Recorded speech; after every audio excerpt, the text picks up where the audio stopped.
Good afternoon.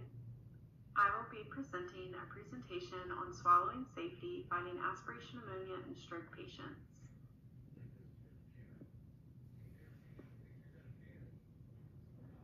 Let's start with the introduction. First, I will be introducing my PICOT question. In stroke patients, does the completion of a dysphagia screen compared to none affect the incidence of aspiration pneumonia within the hospitalization? In my nursing practice, I am a neuro-resource nurse, and I do data collection and interpretation of stroke patients who present through the emergency department up until the time of discharge. Many of these patients have a fallout on their dysphagia screen completion, which can result in a lengthier hospital stay and aspiration pneumonia. The things that we have tried to incorporate in our hospital system to help nurses complete dysphagia screens in the emergency department when the patient presents with stroke-like symptoms are a multitude of different things. We want to be sure that our patients are receiving proper care so that we can help limit their lifelong disabilities that they will suffer from their stroke.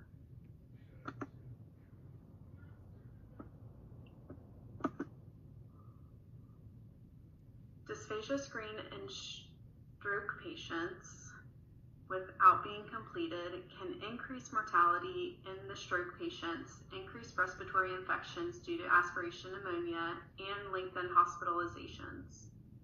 Completing a dysphagia screen on arrival to the hospital in the emergency department can result in a reduction of these items that I just listed by indicating a speech therapy consult, and the patient will then receive the care that they need from the speech therapist within 24 hours so that they can look at the dysphagia that the patient may be suffering from.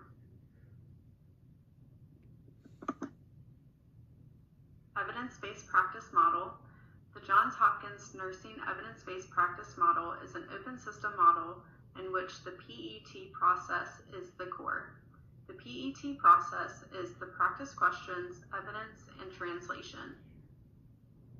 This evidence-based practice model uses clinical settings to learn and improve operations and outcomes for patients. The key stakeholders that I am aiming this presentation towards is bedside nursing staff.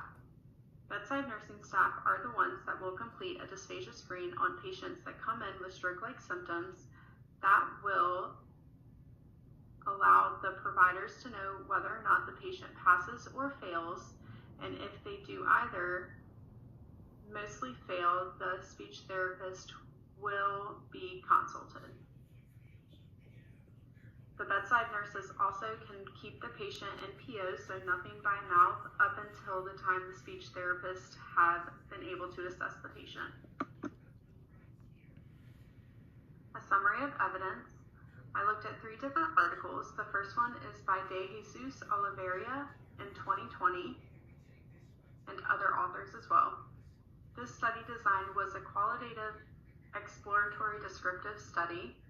The study aimed to identify the parts of the dysphagia screen stroke nurses prioritize in the clinical setting on acute stroke patients. The sample size was 20 participants that were from 4 different hospitals and 5 total stroke units. The methods that were used were focus groups that were about an hour long, which were recorded and transcribed, and during the hour focus group, questions were asked regarding dysphagia screens and what nurses look for in the acute phase while screening these patients.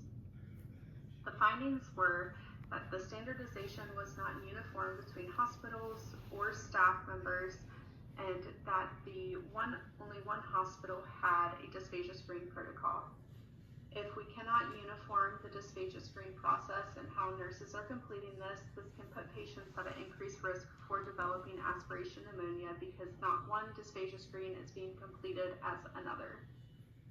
The second article that I looked at was by Fan-Wan Zhu and other authors in 2023 that used a bibliometric study and a quantitative approach. The purpose was to trend the risk of aspiration pneumonia, malnutrition, and prolonged hospitalizations for patients suffering with post-stroke dysphagia. The sample size was 866 articles on post-stroke dysphagia. The methods used were a comprehensive retrieval of all 866 articles on post-stroke dysphasia in the past 10 years that were reviewed using a software that analyzed authors, countries, institutions, journals, and keywords that were related to dysphasia and stroke. The findings were evidence showed a correlation between a delayed dysphagia screen assessment and post-stroke aspiration pneumonia, providing an increased risk of aspiration pneumonia on patients that had dysphasia. This showed that if a dysphagia screen was not completed or there was a delay, they saw a correlation with aspiration pneumonia in these patients. The final article was by Galen and Singh in 2024, and this was a prospective cohort study. The study purpose was to determine how post-stroke dysphagia relates to the length of hospital stay, aspiration pneumonia, physical disabilities, and mortality rates. 68 participants were evaluated that presented to the hospital with speech, swallowing, and language difficulties, and they measured these outcomes post-stroke. The methods used were data that was collected that involved speech-language therapists who measured information from participants at admission and discharge using measurable outcomes such as the modified Rankin scale. The modified Rankin scale is used to determine the disability of the patient, and the scale goes from 0 to 5, 0 being no disabilities and 5 being a completely bedbound patient. The findings on the study were the participants who were referred to the speech therapy consult later than 24 hours stayed in the hospital 3 days longer, and participants who developed aspiration pneumonia had a hospital stay 5 days longer than those who did not. So this study showed a very high correlation of getting the speech therapy consult and seen by 24 hours of hospital admission to reduce the rate of aspiration pneumonia and length of hospital stay.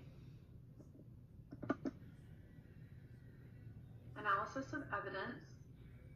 As I went over in those articles, it is a very important of impact on timing and outcomes. In the 2 articles from De Jesus Oliveira, other authors in 2020, and Galen and Singh in 2024, they highlighted the importance of a timely assessment and interventions for post-stroke patients that would be suffering from dysphagia. Data collection and methods are also very important. 2 studies used a quantitative design and the other one used a qualitative design. Qualitative studies are used for more detailed data, providing a deeper understanding of the topic. However, these are a limited study and they lack a broad, large scale. A limited sample size often makes it difficult to identify problems, and if you have a larger sample size, sometimes you have a better outcome and outlook on the topic that you are researching. Recommendations for practice. A delayed intervention from a speech-language therapist over 24 hours of hospital admission increases the risk of aspiration pneumonia.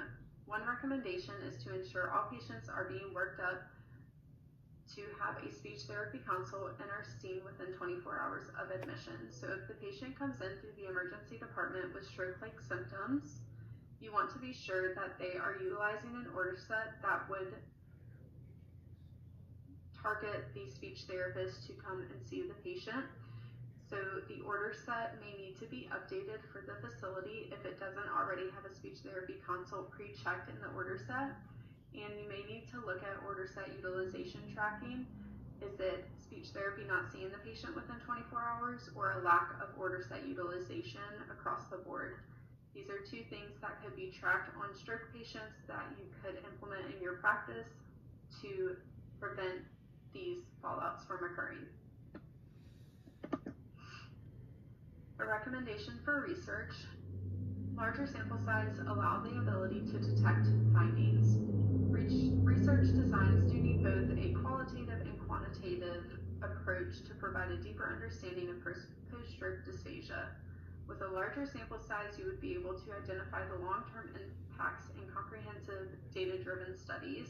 However, a smaller sample size does offer a context-specific insight. So by combining the 2, you would have a really good scope on what you are trying to provide and understand in the research. our conclusion, the lack of standardization in dysphagia screening protocols, delayed dysphagia screening completion, and a delayed speech therapy consult have all contributed to aspiration pneumonia, longer hospital stays, increased mortality rates in the ischemic stroke population. Standardization in protocols across the medical field could significantly improve outcomes for stroke patients, and following evidence-based research, we could achieve the best care for our patient populations. It's important to always advocate for our patients. If we aren't seeing these order set utilizations, if we're seeing fallouts with our dysphagia screens, if we are seeing other people giving stroke patients who are NPO meds or foods to provide the education in real time so that these nurses are educated, or patient care techs or anybody else, family that's at bedside, that could be providing food or beverages or anything else to these patients who are NPO suffering from dysphagia, waiting for speech therapy to come and see them. It's important that they're all educated on the why behind why we're keeping the patient NPO or nothing by mouth. Providing best practice to all of our patient populations can improve the overall health and well-being of all who enter the hospital, regardless of the why. Here are my references, and I hope you enjoyed my presentation on post-stroke dysphasia and the importance of the dysphagia screening, getting speech therapy involved, and completing all of our ordered tasks. Thank you.